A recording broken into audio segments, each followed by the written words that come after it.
What is up with it? Today we are going to be watching my first loss of the Treasure Cup this last weekend in the versus game Treasure Cup where I went 8-2. This is actually going to be round two, so a pretty early loss. And crazy enough, it is versus Blackbeard. So the rock paper scissors happens and he wins, electing to go first. I absolutely agree with that. He's gonna. I think he keeps, and I think I also keep. So he's gonna go ahead and play Lafitte on one. I'm gonna go ahead and put out two Dawn. And just gonna go ahead and play Sengoku. Just gonna double check my hand, see what I'm looking for here. I don't actually remember. I grabbed the perfume. So I kind of didn't want to grab perfume because I hate that card and it's just gonna be dead like the entire game. I'm just gonna like I'm hand ripped here, basically. Um, but I just kind of decide like it's such a strong win condition versus Teach that I'm gonna grab it anyways. Um, then gonna play the Perona, stack the top of my deck. My opponent is going to go ahead and rest the Lafitte on 3 Dawn. Everything pretty standard here. He's going to go ahead and grab the Augur, which tells us he probably already has the Dock Q, or we got really lucky. One of those two things is happening here. He's going to swing 5. We're going to take, of course. He's going to go ahead and play the Dock Q. And he's thinking about what he wants to pitch. He's going to go ahead and pitch the Vasco shot. Little bit of an interesting pitch, in my opinion, but it is pretty frequent that they'll pitch Vasco shot. I just think that it's really good in this matchup in particular. I'm going to go ahead and Perona, then play out a Boa. He's going to go ahead and take. We dodged the finger pistol, thankfully. And then we're going to go ahead and rest one for another Perona. So feeling really good in this spot as the Doflamingo.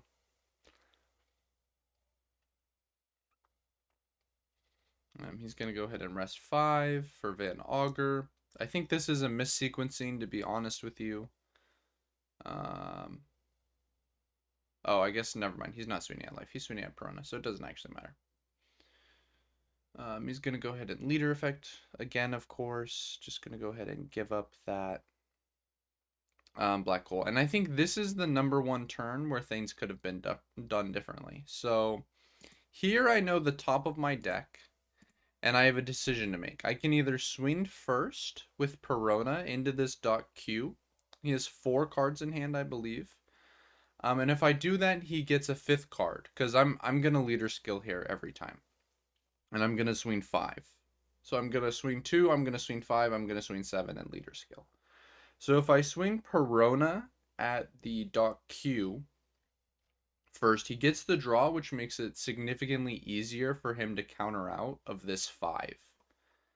Um, Conversely, if I swing 5 and he hits a trigger that KOs this Perona, it feels really bad.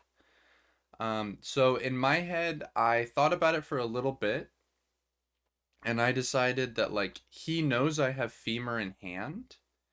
Um, there's just no way he's willing to go down to 2 life this early in the game. Like that seems like really sick.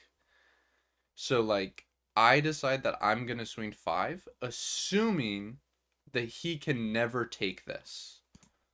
Um, Cause like if he knows I have perfume and if I have like 7 cards in hand and he knows I'm gonna leader skill swing 7, to me him taking here just seemed like really crazy. Let me know if you guys agree or not. But he does decide to take and he triggers the Shigun pistol, KOing the Perona. So now I have a decision like, damn, that really sucks. Like I got hard punished. Um, I'm still iffy on which one was correct, to be honest with you. Like, swinging at the Perona was a lot safer. And maybe this is a matchup where, like, the Blackbeard kind of has to get lucky. So maybe, like, you try to diminish their luck there. Um, but a lot of Blackbeard lists are only playing Shigun as the only KO trigger there. Um, like the winner list. Well, I guess the winner list from Europe also played the Tempest Kick. Mm. But I think the math says that it's like pretty unlikely. It's probably like 10% or less that they hit a trigger exactly on that life. I'm not sure which was correct to be honest, because for sure making it harder from them for them to counter out this is really really strong. It's really strong to make it a little harder to counter out of this, I think. Make it more uncomfortable, but we do get hard punished. And then now I have a decision if I want to take out this dot queue or if I want to swing at life. And the thing is, I kind of think I was cursed either way, um, which is kind of odd because it's Blackbeard, and you would think, that this matchup is quote unquote supposed to be free. Um, but yeah, we leader skill. I decided to swing in the dot queue. I think there's a real argument I'm supposed to swing at life to keep it a buck. Um, but the thing is, like, I feel, and we'll review it as it happens, but I think I was maybe cursed either way. Because, like, what ends up happening is he ends up playing Jack here. He's able to remove both bodies on my board. So, let's say, like, I, um, I didn't swing at the dot Q, and I swung at life. He's at 2 life, and he does this, and then, like, I get to, play whatever, right, on my turn. I'm going to 8 Dawn, so I'm going to play 2 fours. If I didn't get rid of the dot Q and he has this jack, what he's going to do on 9 is he's going to go like play a doc, or he already has dot Q. He's going to like play another Van Augur and then like play a Vasco shot. And then like maybe like swing 7 or something. God forbid he goes like Lafitte, Vasco shot, Van Augur. And then he like destroys both of my standing bodies and he puts up a blocker. Like, sure, he's also, he counters 5 on when I swing at his life there. So, like, honestly, I probably can't even swing 5 on my 8 Dawn turn. I have to, like, play a 1 drop, blind leader skill, hope I hit. He has, I think at that point, he would have 6 cards in hand because he took with 4 and then he draws. He is at 7. So, no, he should have 5 cards in hand. He has 5 cards in hand. I swing 7. Let's say he takes. He goes down to 1 with 6 cards in hand. I have a 1 drop. Let's say I blind hit into the 4 drop and I have a 4 drop standing. That's like best case scenario for me there. And then he plays, let's say, Lafitte, Van Augur, Vasco shot. He gets to get rid of the 2 fours guaranteed. So I have a 1 drop in my leader and he's at 1 and he has 6 cards in hand. If I blind leader skill and it's maybe, and I hit on my 9, it's maybe possible that um, it's maybe possible that I can then split my Dawn and go 8, 9 and just try to put him to 0. And if that goes through, then I win the game. But it also feels like I could easily miss the blind and then the game's over. Or I go 8 and he counters because he's going to have like a pretty decently healthy hand and he's been kind of crafting his hand with the jack. So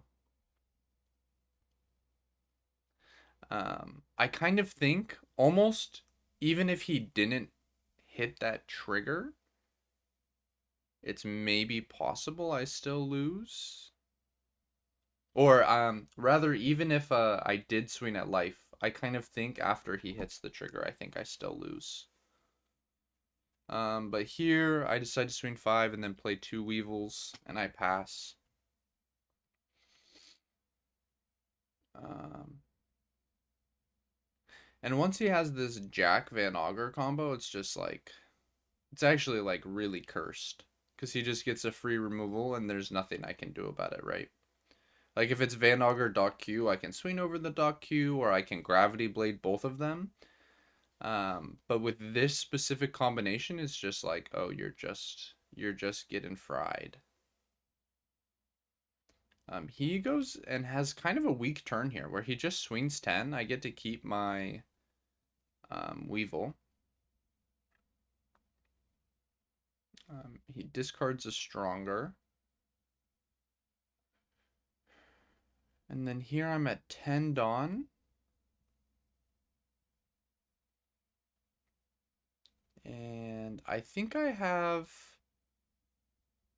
I definitely don't have a Gravity Blade, unfortunately. Gravity Blade could have really helped bring this back, I think, especially after he takes that 6.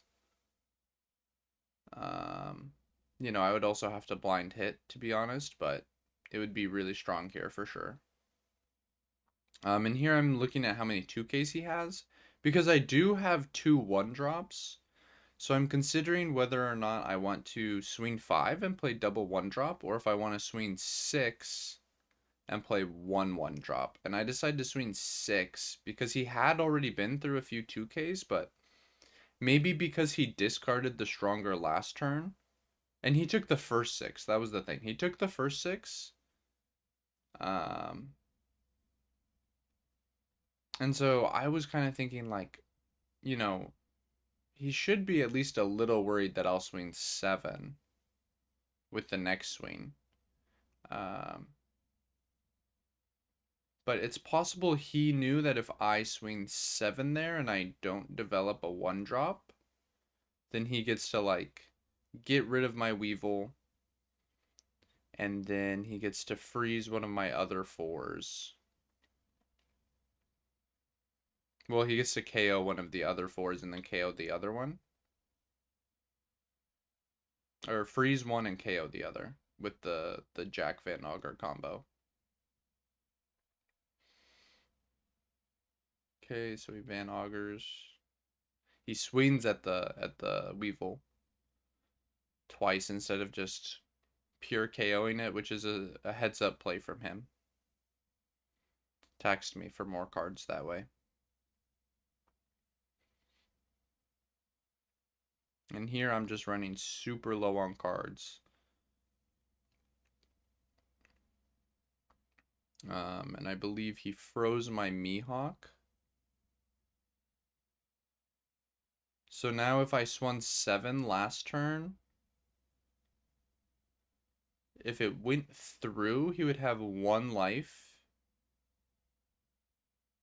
3 cards in hand, but I wouldn't have this 1-drop on board. So, like, I lose, right? So I had to play the 1-drop, which I guess is why he didn't care if I swung 6. Or he didn't care if I swung 7 after the 6.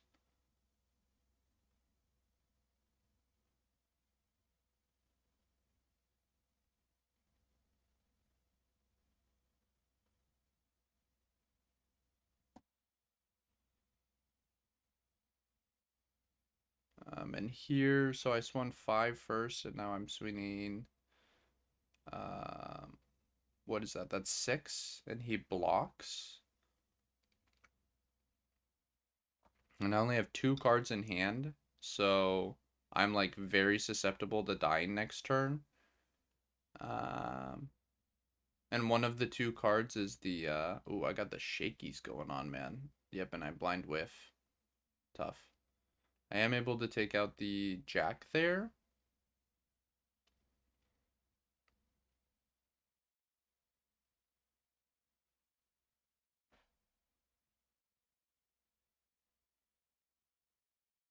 And he just has mathematical lethal here. Um, he he could stall the game one more turn and just clear my board, probably, depending on his hand, but he doesn't even need to. He can just go for game. Like, he knows the perfume in hand, um, which is really tough.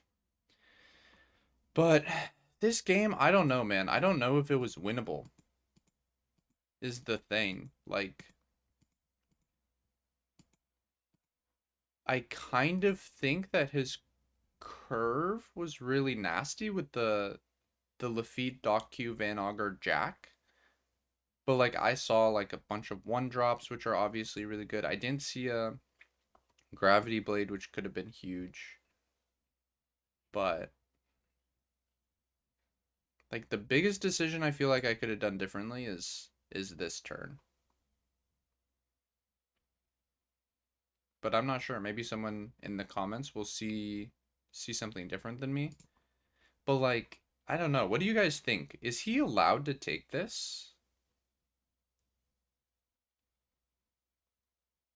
I'm just not sure. Maybe you just always swing the Perona into the Dock Q and then swing the 5. Because, like, you're going to be swinging, like, little 5s and 6s throughout the game anyways. So it's like it probably doesn't matter if he counters the 5 here or if he counters it later. Maybe that's an argument. I'm not sure. I'm really, really not sure. I feel like this game could have been winnable, though. But maybe it wasn't. I'm... Need an expert. Need an expert. Need a goat. Thank you all so much for watching. I hope you have a great rest of your day.